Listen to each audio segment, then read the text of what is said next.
안녕하십니까?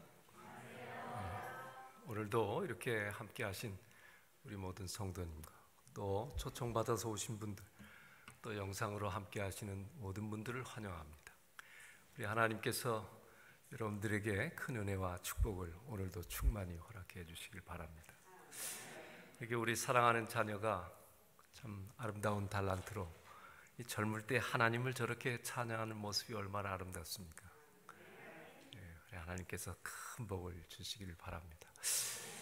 제가 여러 곳에서 전화를 받는데 우리 토평교회에 참 이렇게 음악을 잘 하시는 분들이 많은 것을 보고 다들 부러워하고 계십니다. 여러분들은 얼마나 이게 귀한 특권인지 모르시겠지만은 너무나 감사합니다. 오늘은 한 번뿐인 인생을 우리가 살면서 내 삶이 온통 문제뿐이라고 생각될 때에 십자가의 예수를 기억하라 하는 제목으로 말씀을 전하겠습니다. 정도의 차이는 있지만 인생이 참으로 가혹하고 고달픕니다. 아마 우리 중에는 이미 이런 경험을 하신 분도 계시지만은 참 하나님 안에서 사시는 분들은 이게 무슨 말인가 하는 분도 아마 계실 것입니다. 하지만은 살면서 우리는 한 문제가 해결되면 또 다른 문제가 내 앞을 가로막는 수많은 경험들을 하셨을 것입니다. 첩첩산중, 산 넘어 산, 갈수록 태산. 정말 이것이 우리의 인생입니다. 여러분, 우리는 늘 이렇게 문제에 둘러싸여 살아가고 있는데 생명이 닿을 때까지 우리는 끝없는 문제와 씨름하며 살아야 합니다. 그래서 문제와 걱정거리가 없는 유일한 곳은 무덤뿐이라고 말들 합니다. 그러나 여러분, 세상이 하는 말에 절망하지도 말고 속지도 마시기 바랍니다. 성경은 결코 문제와 걱정거리가 없는 유일한 곳은 무덤뿐이라고 말하지 않습니다. 성경은 문제와 염려가 없는 또 다른 곳을 말씀하고 있는데 여러분 거기가 어딘지 아십니까? 천국입니다. 많은 사람들이 생각하기를 천국은 죽어서 가는 곳이라 이렇게 믿습니다. 어떤 사람들은 천국은 저 하늘에 있고 미래에 주님께서 이 땅에 오셔서 우리가 갈 곳이라고 믿기도 합니다. 그러나 여러분 반드시 그렇지 않습니다. 천국은 하늘에 있어서 죽은 다음에나 또는 장래에만 가는 것이 아니라 지금 여기서 문제투성이인 이 땅에 살아가는 이곳에서도 경험할 수 있다고 그렇게 말씀하고 있습니다. 여러분 이 말은 제 말이 아닙니다. 예수님께서 누가복음에서 그렇게 말씀하셨습니다. 하나님의 나라는 천국은 너희 안에 있느니라.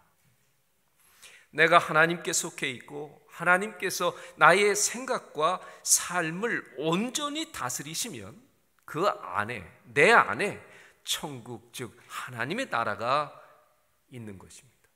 믿으십니까? 우리가 예수님 믿으면서 이 땅에 사는 동안 이걸 경험해야 합니다. 주님이 오시면 먼 미래에 우리가 저 눈물, 슬픔, 걱정, 죽음이 없는 곳에서 살 것이라고 하는 소망 가운데 사는 것으로 만족하시면 안 됩니다. 지금 이곳에 예수를 믿는 순간부터 우리는 천국에서 사는 삶을 하나님께서는 예비해 주셨습니다. 그래서 이미 자신을 하나님께 맡기고 이 땅에서 천국을 경험한 사람들은 우리들에게 이렇게 강권하고 있습니다. 여러분 아무것도 염려하지 말고 다만 모든 일에 기도와 간구로 여러분의 구할 것을 감사함으로 하나님께 아뢰십시오. 그리하면 모든 지각에 뛰어난 하나님의 평강이, 제가 이번에 성지순례를 다녀왔는데 이스라엘 가니까 인사가 샬롬입니다. 샬롬, 하나님만이 주실 수 있는 온전한 평강, 그 평강이 그리스도 예수 안에서 여러분의 마음과 생각을 지켜주실 것입니다. 지키십니다. 여러분, 비록 그리스도인이라 할지라도 우리는 이 땅에 사는 동안에 문제와 염려가 전혀 없는 삶을 살 수는 없습니다. 그러나 하나님을 기억하십시오. 우리는 이 모든 문제와 염려를 다 하나님께 맡길 수 있습니다. 문제가 내 발목을 잡고 끊임없이 문제에 부딪혀 살지만은, 그러나 우리는 그 모든 것을 하나님께 다 맡길 수 있습니다. 이것이 성경이 오늘 우리에게 말씀하는 희망이고 격려고 위로고 능력입니다. 내 짐을 여호와께 맡겨버리라. 너를 붙드시고 의인의 요동함을, 여기서 의인은 하나님을 전적으로 의지하고 그분께 속한 사람을 말합니다. 그 의인의 요동함을 영영이 허락하지 않을, 하나님께서 붙드시고 결코 문제와 염려와 걱정 가운데서 그렇게 절망하고 포기하지 않도록 하시겠다고 하는 것이. 여러분, 한때 하나님께서도 큰 문제에 직면하신 적이 있었습니다. 정말 말 그대로 사면초가가 되어서 대단히 심각한 문제에 둘러싸인 적이 있었습니다. 하나님 자신의 문제 때문이 아니라 사랑하는 사람들 때문이었습니다. 사랑하는 존재 때문이었습니다. 하지만 하나님께서는 그 누구도 상상하지 못하는 방법으로 모든 문제를 해결하셨습니다. 하나님께서 그 모든 문제를 우리를 위해서, 사람들을 위해서 어떻게 해결하셨는가를 오늘 말씀드리겠습니다. 오늘 우리가 여러분들에게 하나님의 말씀을 통해서 분명하게 깨닫고 말씀드릴 주제는, 과연 그 하나님께 내 모든 것을 맡겨드리는데 그분은 내 모든 것을 맡길 만한 분인가? 오늘 말씀을 통해서 확신을 얻으시게 되기를 바랍니다. 정말 내 모든 짐을 맡길 만한 분인가? 그래서 하나님은 우리의 모든 문제를 다 아십니다. 한 번도 상상해보지 못한 방법, 하나님 외에는 결코 생각해낼 수 없는 방법으로 모든 문제를 해결하셨는데, 여러분, 그 문제 해결 방법이 십자가였습니다. 모든 질고와 고통과 아픔과 죽음을 경험하셨습니다. 사람의 삶의 고통과 슬픔의 무게를 그분이 다 짊어지셨습니다. 그래서 그분은 다 알고 계십니다. 오늘 이 말씀을 우리가 들을 때에 여러분, 이 말씀을 듣고 이제부터 살아갈 때는 모든 걸 하나님께 맡기고 천국 생활하시게 되기를 바랍니다. 하나님께 맡겼으면 하나님이 책임지십니다. 우리가 고통을 겪고 많은 짐을 질 수 있지만 오늘 저녁 우리에게 참으로 좋은 소식이 있습니다. 그것은 바로 우리가 하나님께 속해 있다고 하는 것입니다. 이것을 결코 잊어버리면 안 돼요. 여기 어르신들이 계시는데 자꾸만 이제 기억력이 쇠퇴되고 치매를 많이 걱정하시는데, 치매에 걸리셔도 이걸 잊어버리시면 안 돼. 나는 하나님께 소속되어 있다. 하나님은 나를 기억하신다. 나는 하나님을 기억할 것이다. 기도 많이 하시길 바랍니다. 우리가 직면하고 있는 모든 삶에서 하나님을 기억하십시오. 창조주 하나님을 기억하십시오. 그리고 평생 우리가 생명처럼 여겼던 이 귀한 안식일을 기억하시게 되길 바랍니다. 그리고 우리가 하나님께 속해 있다는 이 귀한 사실을 기억하셔야 합니다. 여러분, 하나님께서 우리를 창조하였기 때문에 내가 하나님을 선택했든 안 했든 우리는 다 하나님께 속해 있는 자들입니다. 단지 모르고 있을 뿐이죠.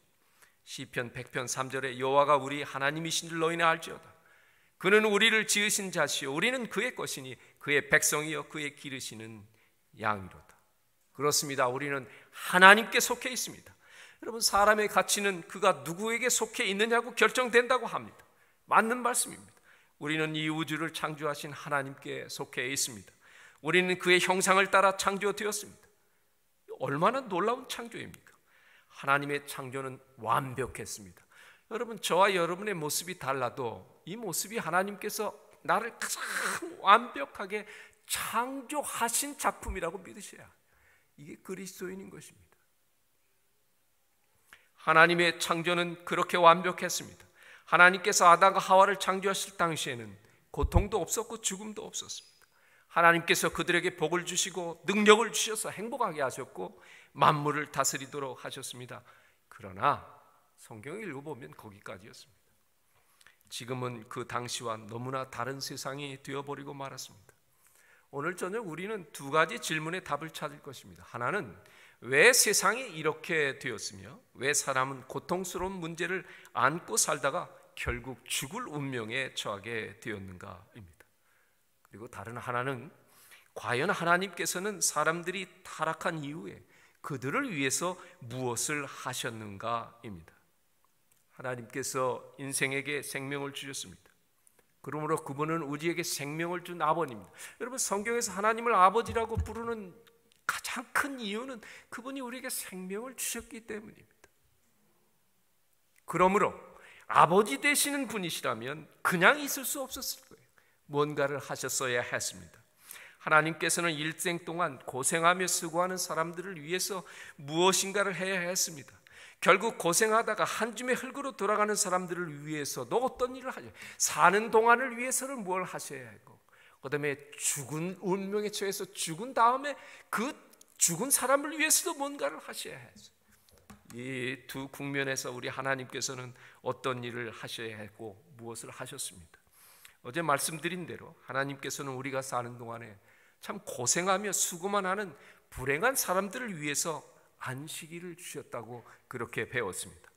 영원토록 하나님을 잊지 않고 오해하지 않도록 하기 위해서 안식일을 주셨습니다.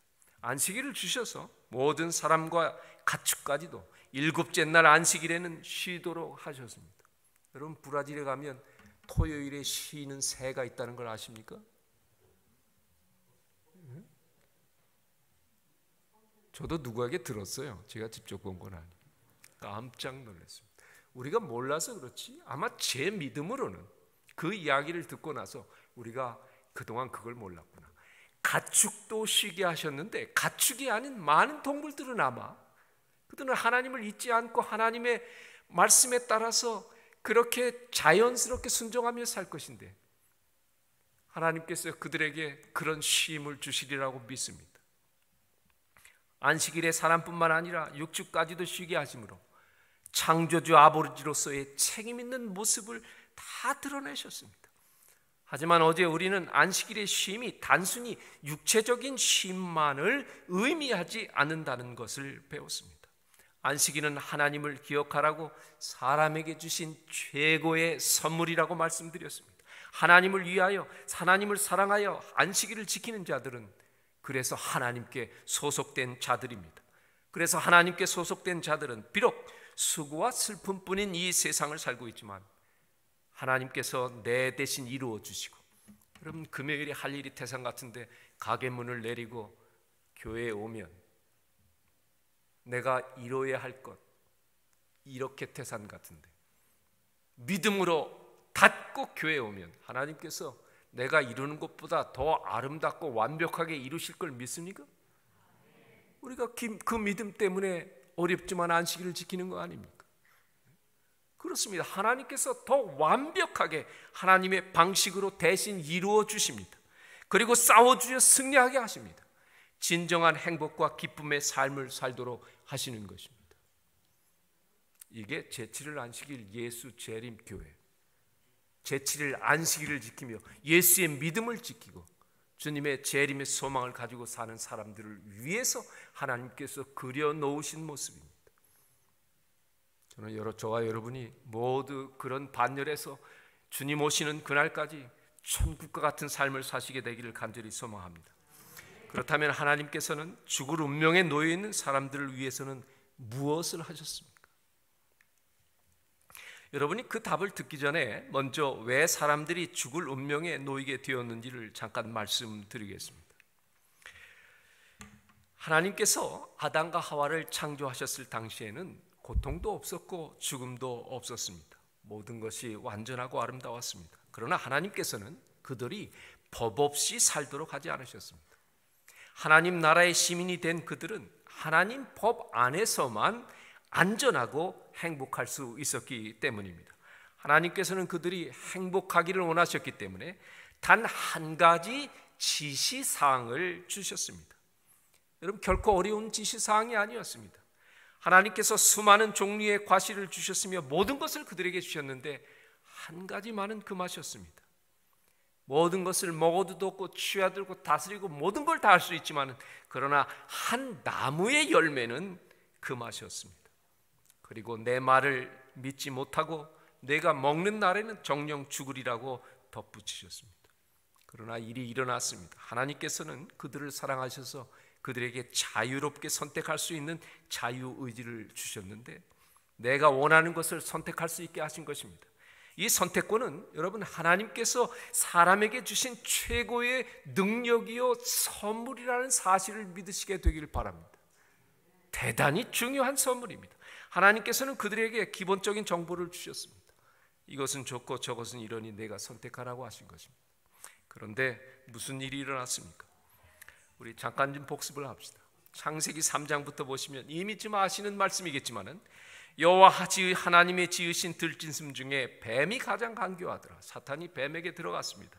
뱀이 여자에게 물어 가로되 사탄이 물은 것입니다. 하나님이 참으로 너희들로 동산 모든 나무의 실과를 먹지 말라 하시더냐.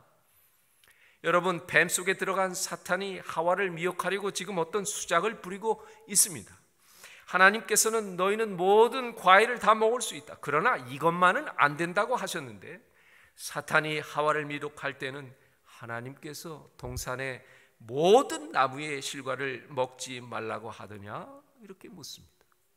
여러분, 사탄은 대개 사람을 미혹할 때에 하나님의 말씀을 간교하게 비틀어 놓는다는 사실을 기억하시길 바랍니다. 사탄의 말은 하와의 마음을 도발했습니다.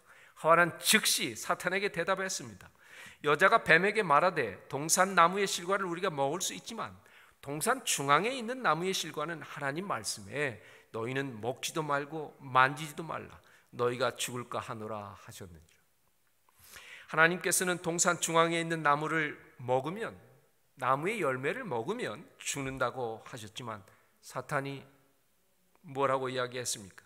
뱀이 여자에게 이르되 너희가 어떻게 하리라? 결코 죽지 아니하리라. 여러분, 만약 하나님께서 이것이라 하면 사탄은 저것이라고 말을 합니다. 만약 하나님께서 정령 죽으리라고 하시면 사탄은 결코 죽지 않는다고 말을 합니다. 그래서 사탄은 또 다른 식으로 하와를 자극했습니다. 너희가 그것을 먹는 날에는 너희 눈이 밝아 하나님같이 되어 선악을 알 줄을 하나님이 아십니다. 하와는 사탄으로부터 내가 하나님같이 된다는 말을 듣습니다. 나는 인간에 불과한데 하나님같이 된다고? 순간 하와는 하나님의 말씀을 잊어버렸습니다. 그리고 하와는 마음속으로 하나님과 같아지고자 하고 있습니다. 그래서 하와는 하나님께서 긍하신 선악과를 따먹고 그 마음이 들어오자마자 선악과가 달리 보인 것입니다. 말씀하신 대로. 그래서 그를 따먹고 그의 남편에게도 주어 먹게 했습니다. 여러분, 이것이 성경이 말하는 이 세상의 죄의 시작이었습니다. 이것이 이 땅에 고통이 있는 이유입니다. 여러분, 이 아주 단순한 시작이 이 땅의 모든 고통과 문제의 이유라고 하는 사실이 얼마나 어처구니가 없습니까? 그리고 그들은 모든 것을 잃었습니다. 그래서 성경은 죄의 결과로 사람이 어떻게 되었다고 말을 하는가 하면 로마서 3장 23절에 모든 사람이 죄를 범하였음에 하나님의 영광에 이르지 못하더니, 여기 뭐라고 말씀하시냐면 모든 사람이 다 죄를 범하였다 이렇게 말씀하고 있습니다. 아담과 하와가 죄를 범했는데 모든 사람이 죄를 범해서 하나님의 영광에 이르지 못하게 됐다고 말씀하고 있습니다. 여러분, 이게 무슨 뜻입니까? 여러분 모두 다 죄인이라고 하는 말입니다.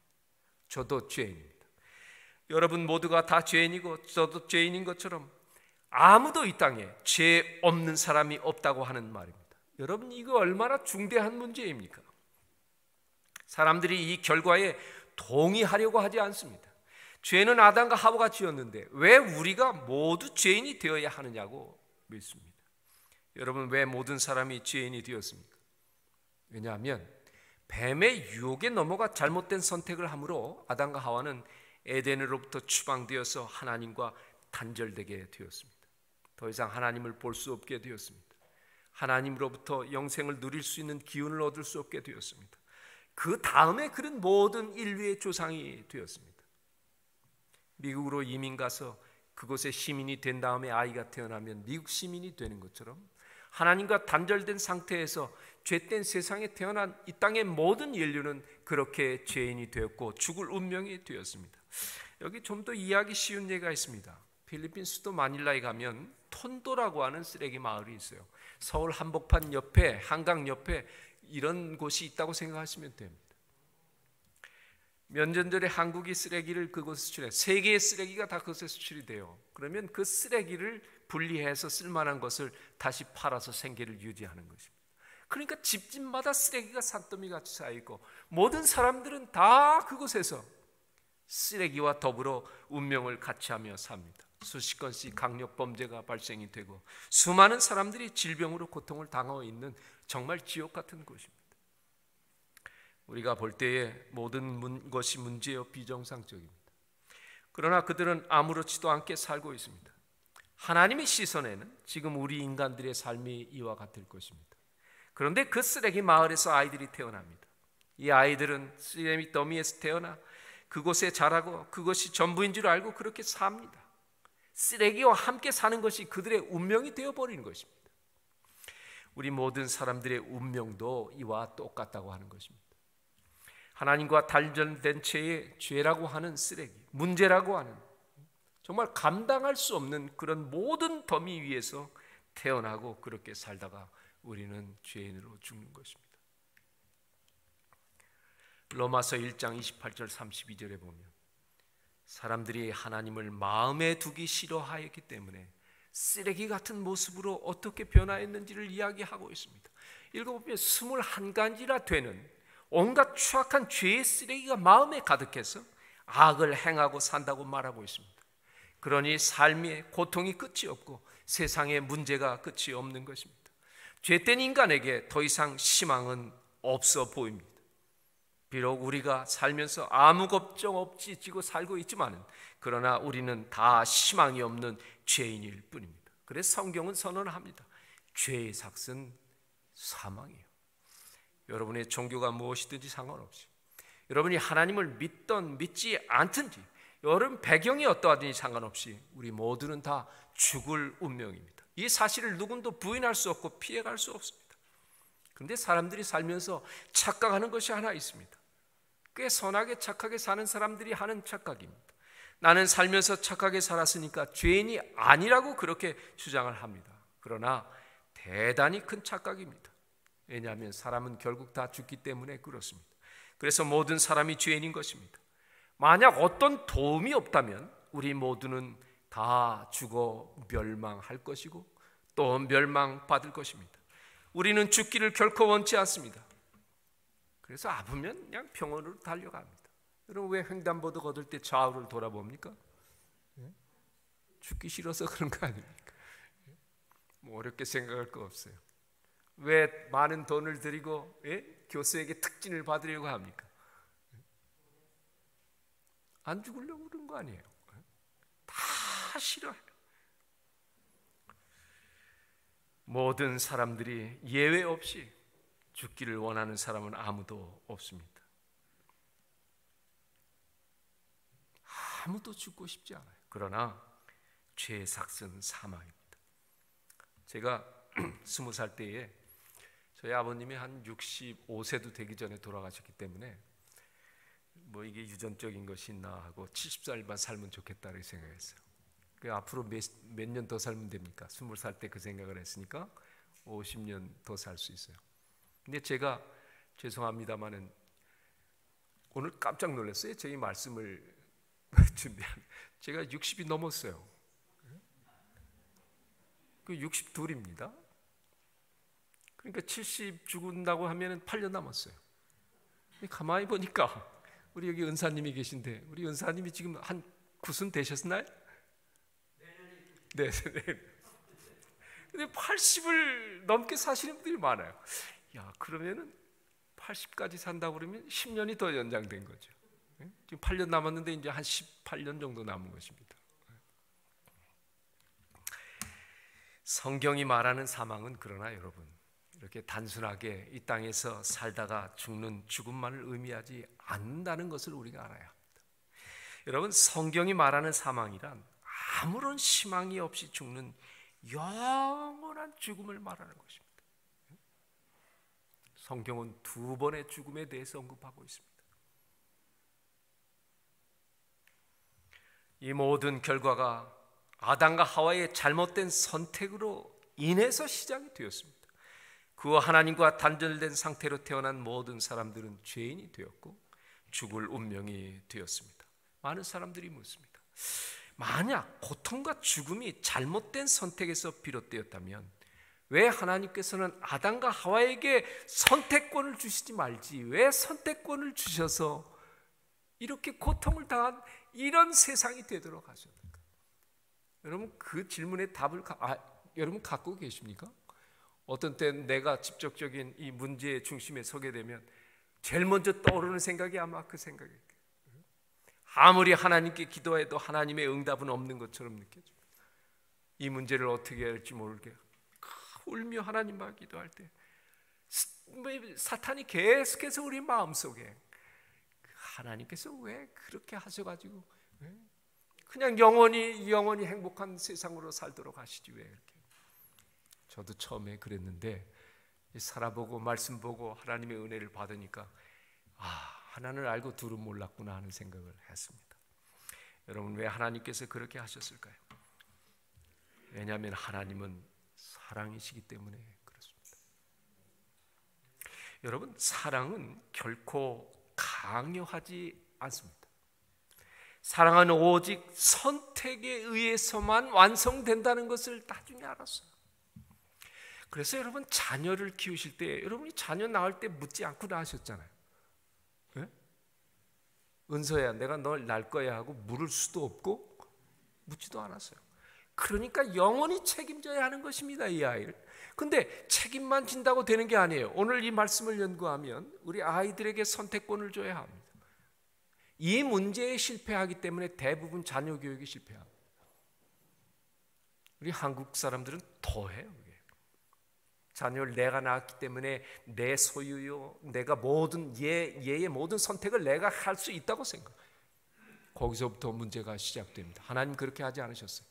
하나님께서 아담과 하와에게 묻지 않고 창조하신 참 실수, 어떻게 할 방법이 없어요. 하나님이라 할지라도. 그래서 하나님께서 그들에게 선택권을 주셨어요. 이게 사랑이라고 하는 말입니다. 예를 들어 보겠습니다. 우리가 부부의 사랑을 한번 생각해 봅시다. 결혼하면 사랑이 완성된 것이라고 우리가 얘기하는데, 한 총각이 한 아가씨를 보고 사랑에 빠졌어요. 그리고 꽃도 갖다 주고 편지도 쓰고 이렇게 해서 사랑이 시작이 됩니다.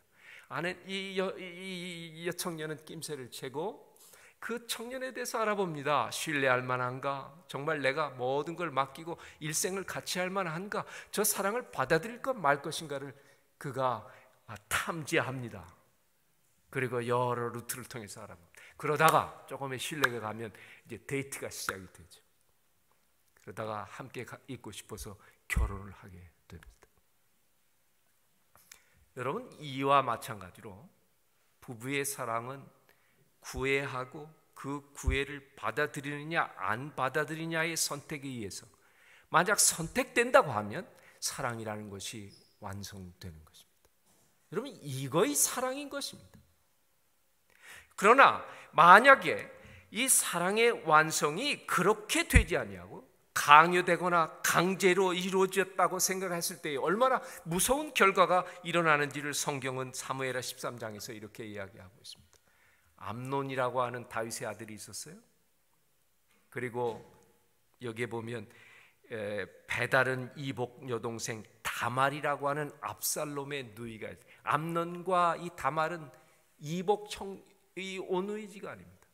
그런데 이 암논이 다말을 본데 너무 사랑스러워서 병이 날 정도가 됐다. 그래 하루는 이 암논이 아픈 척하고 해서 그 다말을 유인을 했어요. 그리고는 성폭행을 해버리고 말았습니다. 근데 성경에 보면 암논이 그 말을 듣지 아니하고 다말보다 심히 샘으로 억지로 동침하니라. 그리고 암논이 저를 심히 미워하니 이제 미워하는 마음이 이왕 처음에 사랑하여 연애하던 연애보다 더 미워하게 됐다. 여러분, 사랑을 강제로 완성한다고 하면 이런 일이 벌어지는 것입니다. 만약 하나님의 우주가 하나님께서 강제로 하나님을 섬기도록 하고 하나님을 선택할 수 있는 자유를 주지 않았다면 아마 우주는 이런 현상들이, 상상할 수 없는 일들이 일어나게 됐을 거예요. 그래서 하나님께서는 모두에게 자유의지, 선택할 수 있는 의지를 주셨습니다. 그렇게 해야 완전한 사랑의 하늘, 하나님의 나라를 만들 수 있기 때문에 그랬습니다. 진정한 사랑을 완성하기 위해서는 사랑하고 사랑하지 않을 절대적인 자유가 보장되어야 합니다. 사랑할 수도 사랑 않을 수도 있는 자유로운 선택만이 진정한 사랑을 위한 존재 조건입니다. 이게 하나님의 사랑에서 비롯된 것입니다. 그런데 이것이 하나님께서 창조한 인간에게 자유의지 선택권을 주신 이유인데, 이제부터 보면 하나님께서 자신이 창조한 인간들에게조차도 선택을 받으려고 하셨다고 하는 이 사실을 우리가 생각하면 여러분, 정말 기가 막힌 일 아닙니까? 자신이 창조한 인간이 심히 보시기에 좋았기 때문에 하나님께서 사랑에 빠졌다고 저는 생각했습니다. 그리고 사랑한다고, 내가 너를 사랑한다고 구애하기 시작하셨어요. 그리고 사랑이 대신 인간을 위해서 꽃을 창조해서 그들에게 주었습니다. 나를 선택하라고. 그런데 선택을 통하여 진정한 사랑의 완성을 원하셨던 하나님의 의도는 아담과 하와가 자신을 사랑하지 않을 수도 있는 위험을 감수하셔야 했습니다. 여러분, 그렇지 않습니까? 내가 저 아가씨를 사랑하지만 그 아가씨는 나를 거절할 수도 있어요. 내가 구애할 때는 그 위험성을 감수해야 하는 것입니다. 우리 하나님께서 똑같은 처지에서 그렇게 하셨습니다. 내가 너를 사랑한다. 모든 걸 다 제공하고 나에게 모든 걸 맡기고 나와 함께 할 수 있겠니? 하나님께서 그 위험한 모험을 감행하신 것입니다. 하나님께서는 진정한 사랑의 완성을 위해서 위험을 무릅쓰신 것입니다. 참으로 놀라운 일이 아닐 수 없습니다. 자신이 창조한 인간의 선택을 받기 위해서 그렇게 구애하셨습니다. 하나님께서 인간을 창조하실 때에 앞서 말씀드린 묻지 않고 창조하셨기 때문에 그들에게 선택할 수 있는 기회를 주시지 않아 생각합니다. 그러나 여러분, 전능하신 하나님께서 창조하신 이 세상에 고통과 악이 존재한다는 것은 사랑이신 하나님의 속성과 모순되는 것이 아니라 오히려 전능하신 하나님의 세계에 악이 존재한다는 사실은 이렇게 생각을 해보니까 이것이야말로 진정으로 하나님이 사랑이라고 하는 결정적인 증거가 된다는 것을 알게 됩니다. 여러분, 이건 오늘 참 잘 오셨어요. 평생 하나님께서 이 문제로 오해받으면서 사십니다. 많은 그리스도인들이 이 문제 때문에 넘어지고 하나님을 떠나기도 합니다. 진정한 하나님이 사랑이라는 것이 무엇인지를 깨닫지 못하고 내가 고통 가운데, 문제 가운데 빠졌을 때에 사랑이라는 하나님에 대한 이해의 부족 때문에 신앙이 무너지고 고통 가운데 있는 사람 너무나 많이 봤어요. 여러분, 지금 내 삶에 문제가 있고 내가 지금 어려움 가운데 있을 때에 하나님이 나를 너무나 사랑하신다고 믿으셔도 됩니다. 너무나 사랑하시기 때문에 하나님께서 지금 나에게 그 문제를 통해서 하나님을 의지하고 맡기도록, 하나님 말을 붙들도록 하시기 위해서 그렇게 사랑하러 인도하신다고 보셔도 되는 것입니다. 성경이 우리에게 그걸 말해주고 있지 않습니까? 여러분, 이것이 죄의 삭슨 사망이라는 엄숙한 판결을 이끌어낸 사건의 전모입니다. 이 세상에 만연하는 모든 문제와 슬픔과 고통과 아픔과 불행과 죽음의 이유가 바로 여기 있어요. 참 생각할수록 너무나 단순하고 사소하고 어이없는 것처럼 보이지만, 그러나 코로나 바이러스 하나가 온 세상을 죽음으로 몰아넣는 것과 같은 이 모습을 바라볼 때 여러분, 이것은 사소한 문제가 결코 아니었습니다. 그렇다면 이제 하나님께서 죽을 운명에 처한 사람을 위해서는 무엇을 하셨을까? 로마서 6장 23절에 보면 죄의 삭슨 사망이지만 하나님의 은사는, 선물은 그리스도 예수 안에서 우리 주 안에 있는 뭐니라? 영생이니라. 영생이 뭐예요? 한 200년 사는 것입니까? 영원히 사는 거예요. 여러분 너무나 행복할 때 이 순간이 영원하기를 바라시죠? 영혼을 어떻게 지겹게 영원히 사나 하는 사람이 있다고 그래요. 그렇지 않아요. 너무나 행복한 순간이 영원히 지속되는 걸 여러분 상상하시게 되길 바랍니다. 하나님께서 우리에게 그러한 영생을 주기를 원하십니다. 하나님께서 사람을 위하여 그 선물을 마련하셨다고 말씀하셨습니다. 요한복음 3장 16절에 보면 하나님께서 이 세상을 이처럼 사랑하사 예수님을 통하여 영생이라는 선물을 마련해 주셨습니다. 그리고 누구든지 그 사랑을 믿고 하나님을 선택하면 영생을 선물로 주신다고 말씀하셨습니다. 여러분 우리는 아담의 잘못된 선택으로 인해서 죽을 운명에 놓이게 되었습니다. 생각할수록 억울하고 분한 일입니다. 그래서 하나님께서는 우리에게 기회를 주셨습니다. 만약 누구든지 예수를 믿기로 선택하면, 여러분 저는 때때로 믿는 걸 어려워하는 사람들을 봅니다. 그럼 믿지 말라고 그래요. 그냥 선택하라고 해요. 여러분 모든 것이 선택으로 시작해 선택으로 끝나요. 하나님께서 우리에게 원하시는 딱 한 가지는 선택하는 것입니다. 우리가 선택하면 믿어지게 하시고 인도하십니다. 여러분 선택, 여러분 잘 생각을 해보세요. 여러분 신앙하는 것 어렵지 않습니다. 순간순간 우리가 예수 믿고 사는 삶의 모든 건 선택에 이어서 내가 하나님을 선택합니다. 하나님께서 나에게 능력을 주시는 거예요. 하나님 나에게 능력 달라고 기도하실 필요 없어요. 하나님 제가 하나님을 선택합니다. 하나님께서 나에게 능력을 주시는 것입니다. 너무나 단순하고 너무나 쉬운 것이 하나님 믿는 일이에요. 선택하시면 됩니다. 비록 아담의 잘못된 선택으로 모든 사람이 영원히 죽을 운명에 놓이게 되었지만 이제는 자신의 올바른 선택으로 모든 사람이 영원히 영생할 수 있도록 하나님께서 하셨습니다. 정리해 보겠습니다. 처음에 하나님께서 아담과 하와를 너무 사랑하셨기 때문에 자유의지를 주셔서 선택하셨어요. 사람을 사랑하셔서, 아직 죄 있기 전에 사람을 너무나 사랑하셔서 선택권을 주셨습니다. 그런데 그들이 잘못된 선택을 해서 영원한 멸망에 처하게 되었습니다. 죄인이 되었습니다. 이번에도 하나님께서 죄인을 너무나 사랑하셔서 영생을 마련해 주셨습니다. 사람들에게 다시 한번 기회를 주신 것입니다. 그래서 사람들이 믿음으로 하나님을 선택하면,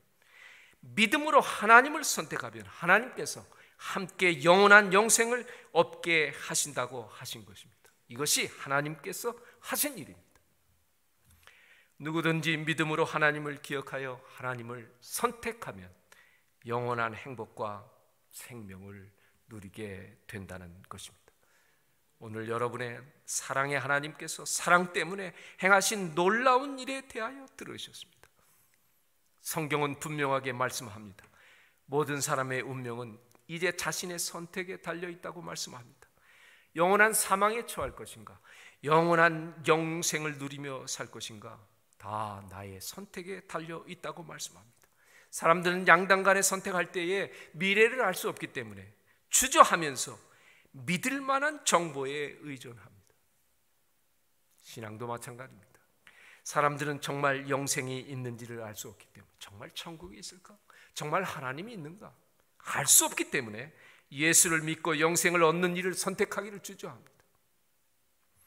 이 사실을 다 아시는 예수님께서 그래서 이렇게 말씀하셨습니다. 믿으라, 그렇지 못하겠거든 행하는 그 일을 인하여 나를 믿으라. 다시 말하면 내가 너희의 구원과 영생을 위하여 무엇을 어떻게 행하였는지 보고 나를 믿고 선택하라는 것입니다. 여러분, 예수님께서 하나님께서 우리의 영생을 얻도록 하시기 위해서 우리에게 열심히 뭔가를 행하라고 말씀하지 않으셨어요. 하나님께서는 내가 너희의 영생을 위해서 다 할 테니 너희는 내가 행한 일을 보고 나를 믿으라고, 그렇게 선택하라고 말씀하십니다. 그래서 성경은 구원과 영생을 하나님의 선물이라고 하신 것입니다. 너희가 그 은혜를 인하여 믿음으로 말미암아 구원을 얻었나니 이것이 너희에게서 난 것이 아니요 하나님의 선물이라.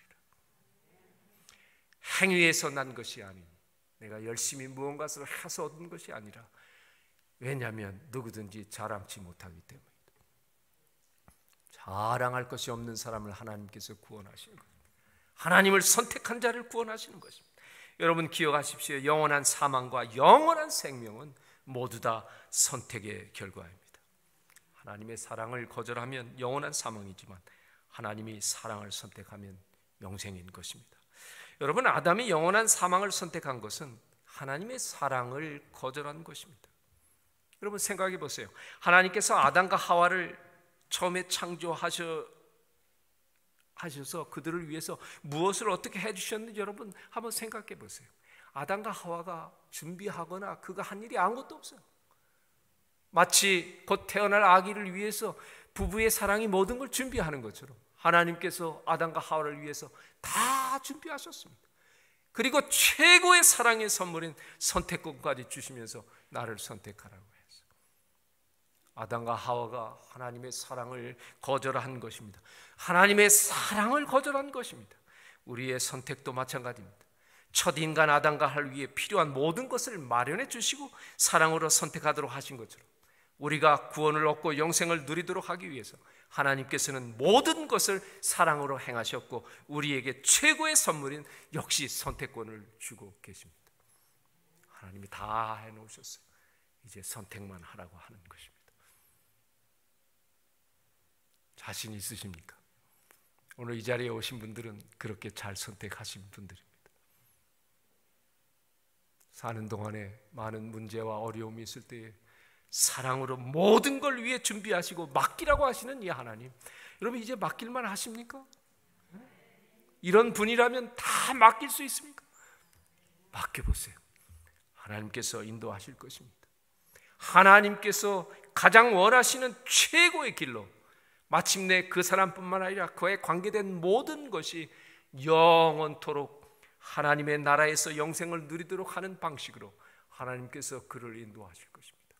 저는 목회하면서 가게를 차렸는데 망한 사람이 와서 예배 드리려던 사람 한 사람도 없었어요. 개업하면 목사님 와서 축복 기도 해달라는 말은 많이 들었는데, 네? 그리고 저는 개업 예배 드리는 거 별로 좋아하지 않아요. 왜냐하면 장사 잘 되면요 교회 안 나와요.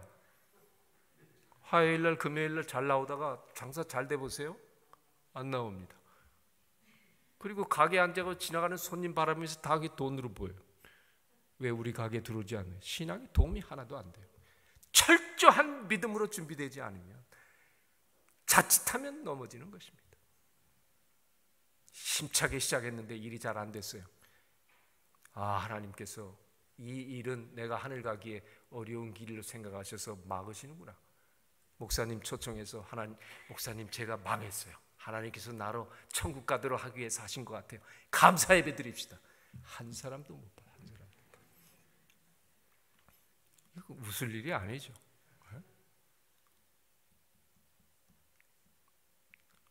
우리 가운데는 아마 앞으로 주님 신실히 믿고 저 하늘 가기 위해서 점점 어려워진 세상 가운데서 어떤 일이 있을지 알 수 없어요. 그러나 오늘 이 말씀을 기억하시게 되기를 바랍니다.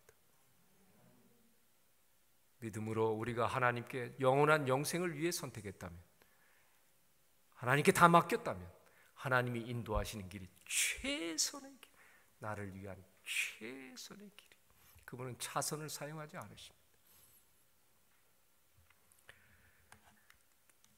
올 초 1월 26일 일본 도쿄 신주쿠 시노투부역에서 일본인을 구하기 위해 몸을 던졌던 고 이수연 학생의 추모식이, 그래서 그 사람을 의롭게 죽은 사람이라 해서 의사의 추모식이 21년째 거행되고 있었습니다. 2001년 1월 26일이었습니다. 오후 7시 15분 술에 취한 일본인이 지하철 선로에 떨어졌어요. 그때 많은 사람들이 있었는데 가장 가까운 곳에 이수연 학생이 있었습니다. 유학생이었습니다. 망설이지 않고 뛰어내려서 그 술 취한 취객을 구하려는데 차마 피하지 못하고 세 사람이, 일본인도 같이 하나 이제 구하러 내려갔는데 피하지 못해서 그 하늘의 별이 되고 말았습니다. 일본이 발칵 뒤집혔어요. 일본과 우리의 관계가 어떤지 알지 않습니까?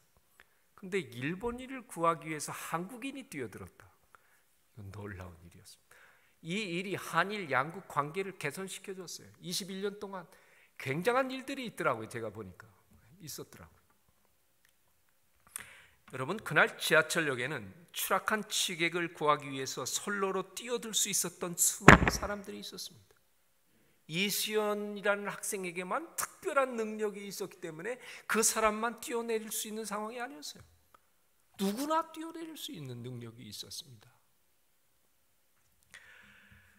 그러나 여러분, 할 수 있는 능력이 있다고 해서 아무나 선로로 뛰어들지 못하는 것입니다. 용기와 희생정신이 없으면 할 수 없는 것입니다. 그렇습니다. 자신을 희생할 수 있는 힘은 여러분 능력이 아니라 바로 품성이기 때문에 그렇습니다. 여러분, 하나님께서 인간이 되신 것이나 인간을 위해서 십자가에 죽은 것은 다른 종교의 신관에서는 결코 찾아볼 수 없는 파격적인 품성입니다. 여러분, 하나님께서 인간이 되신 것이나 십자가에서 죽으신 것은 무능해서가 아니라 진짜 전능한 신이기 때문인데, 여러분, 더 중요한 것은 사랑의 품성이 아니면 설령 할 수 있는 능력이 있다 할지라도 그렇게 할 수 없다는 것입니다. 그래서 십자가의 그 놀라운 일을 우리가 사랑이라고 이야기하는 것입니다. 한 영감적인 저명한 저술가는 예수 그리스도께서 십자가에 못 박히심으로 말미암아 하나님의 무한하신 사랑과 측량할 수 없는 자비가 영원히 드러났다고 이해한 것입니다. 하나님께서는 그분의 십자가의 죽음으로 우리를 대신 죽으셨고 우리를 핏값으로 사셨으며 우리에게 구원을 제공하셨습니다. 예수님은 이미 죽음에서 부활하셨고 이미 하늘로 가셨습니다. 내일 우리는 그분이 하늘로 가시면서 하신 약속에 대해서 공부하게 될 것입니다.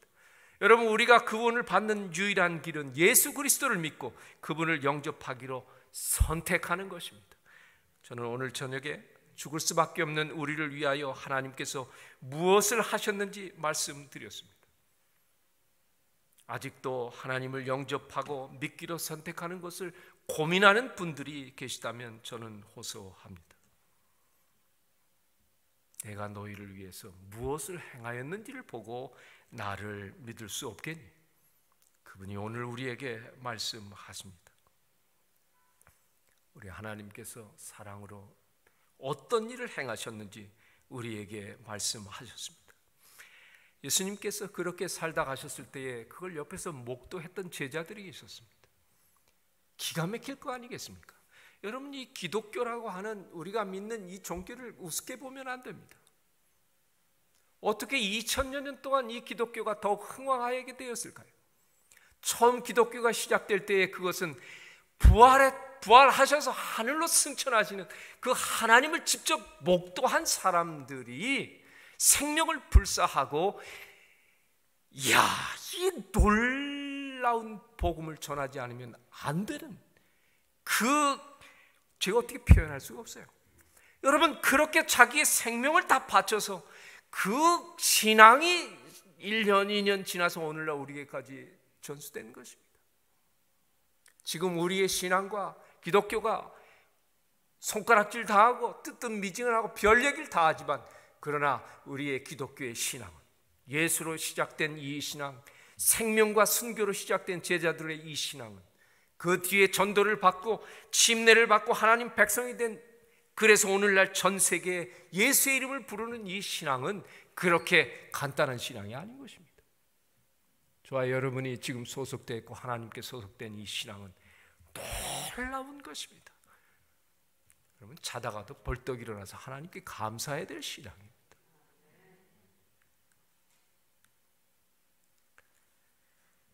놀라운 부활과 승천을 목도한 제자들이 선포했을 때에 사람들이 자기도 봤거든요. 예수께서 이 땅에 계실 때 떡을 나누고 한 걸 다 보면 우리가 어떻게 해야 되냐? 우리가 어떻게 해야 할까? 그때 제자들이 얘기했습니다.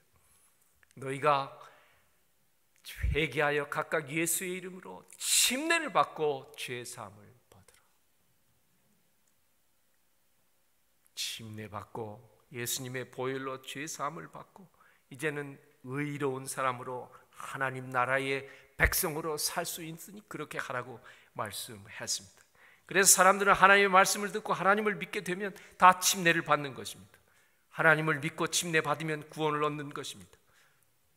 저는 오늘 마지막으로 여러분들에게 호소합니다. 초청합니다. 아직 예수를 선택하기로 망설이는 분이 계시다면 한 번 더 깊이 생각해 보시기를 호소합니다. 우리가 이 순간에 하나님 선택하기를 주저하면 우리는 나의 영혼을 결정하는 순간에 놀라운 하늘의 축복을 경험하게 될 것이지만 그러나 내가 이 순간을 모면하게 되면 우리는 어쩌면 영원히 잊지 말아야 할 곳에 있을 수도 있어요. 그럼 간혹 어떤 사람은 뒷짐지고 멀리서 아무리 어려워도 그냥 미소만 짓는 사람들을 여러분들이 볼 수 있을 것이에요. 왜냐하면 그 사람은 돈이 많기 때문에 그렇습니다. 저 은행에도 돈이 많고 저 은행에도 돈이 많고 땅도 많고 건물도 많고 아무 걱정할 것이 없어요. 그러나 여러분 100년 후에 그의 모든 것들이 누구의 것이 되는지 보십시오. 이 땅에 그가 소유하고 있는 모든 것이 얼마나 일시적인 것인지를 알아야 합니다. 얼마 지나지 않아 모든 것이 남의 것이 될 것입니다. 여러분 영원한 것은 오직 하나님 안에만 있습니다. 내 삶의 모든 문제를 돈이 해결해 준다고 착각하면 안 됩니다.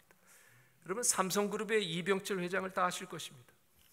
그가 말년에 폐암에 걸렸습니다. 이거는 잘 모르시는 말씀인데 저희 어머님이 공주에서 포도협부 요양원을 한창 시작하실 때에 이병철 회장에게 연락이 왔어요. 내가 폐암에 걸렸는데 그걸 하면 어떻게 살 수 있겠느냐. 여러분 이건희 회장도 폐암에 걸렸어요. 그 아들도 연락이 왔어요. 우리 어머니 요양원을 다 비우고 단독으로 와서 생활할 수 있게 할 수 있겠느냐. 그때 20여 명의 환자들이 있었는데 안 된다고. 그렇게 해서 이건희 신라 호텔에 있는 주방장들에게 다 건강식과 포도요법을 가르쳐서 그들이 그 일을 했습니다. 저도 몰랐는데 나중에 우리 어머님이 그렇게 얘기하시더라고요. 폐암에 걸렸을 때에 그분은 죽음에 직면하게 됐습니다.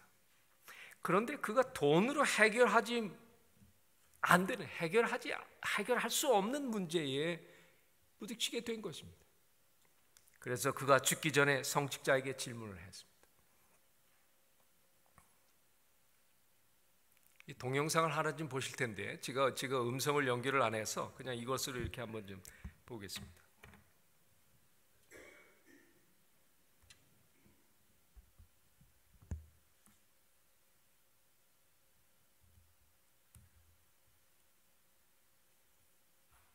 소리가 전혀 들리질 않으시죠?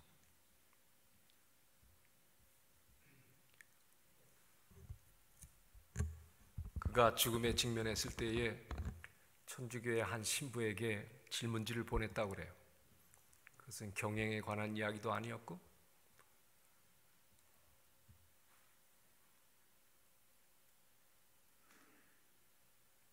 인간과 신 그리고 인생에 대한 물음을 남겼다.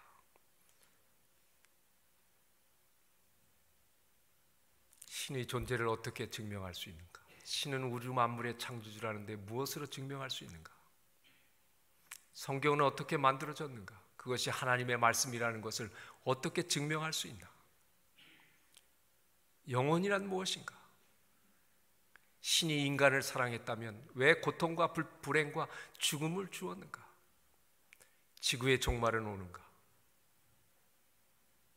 예수는 우리의 죄를 대신 속죄하기 위해 죽었다는데 우리의 죄란 무엇인가? 왜 우리로 하여금 죄를 짓게 내버려 두었는가? 인간이 죽은 후에 영혼은 죽지 않고 천국이나 지옥으로 간다는 것은 어떻게 믿을 수 있나? 하지만 고 이병철 회장은 이 질문에 대한 답변을 듣지 못했습니다. 1980년 10월 정몬신열 가톨릭대 교수는 박기봉 신부에게 그 이야기를 들었지만은 그에게 준비된 답변을 전달하지 못했어요. 만남은 연기됐고 다음 달 19일 이 회장은 타계했습니다. 여러분, 불행하게도 이병철 회장은 복음을 듣지 못했습니다. 그가 만약 늙기 전에, 죽기 전에 창조주 하나님을 기억하였더라면 얼마나 좋았을까요? 그런 의미에서 오늘 이 자리에 오신 모든 분들은 참으로 복을 많이 받은 분들이십니다. 여러분들은 하나님께서 사랑으로 행하신 복음에 대하여 들었기 때문입니다. 하지만 듣기만 하고 하나님을 믿기로 선택하지 못하면 듣지 못한 자나 마찬가지입니다. 마의 일의 결국을 다 들었으니 하나님을 경외하고 그 명령을 지킬지어다. 이것이 사람의 본분입니다. 우리가 병원에 갔을 때 절대로 듣지 말아야 할 말이 있습니다. 그럼 그것은 바로 너무 늦었습니다 라는 말입니다.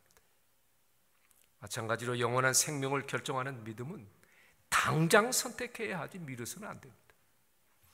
내일로 미루지 마시길 바랍니다. 왜냐하면 내일은 내 시간이 아닐 뿐만 아니라 너무 늦을 수 있기 때문에 그렇습니다. 만일 우리가 영원한 문제에 대한 해결을 미룬다면 그 사람은 영원토록 후회할 때가 있을 것입니다. 이제는 왜 주저하느냐? 일어나 주의 이름을 불러 침례를 받고 너희의 죄를 깨끗이 씻으라. 여러분들을 초청합니다. 미루지 마시게 되기를 바랍니다. 주저하지 마시게 되기를 바랍니다. 여러분, 우리가 예수를 초청하고 나면 이 땅에 문제가 많아도 괜찮습니다. 이 세상의 모든 삶이 점점 힘들어지고 있습니다. 그러나 괜찮아요. 문제가 없습니다. 왜냐하면 나는 하나님께 속해 있기 때문에 그렇습니다. 나에게는 구원의 보증이 있기 때문에 그렇습니다. 하나님을 선택하십시다.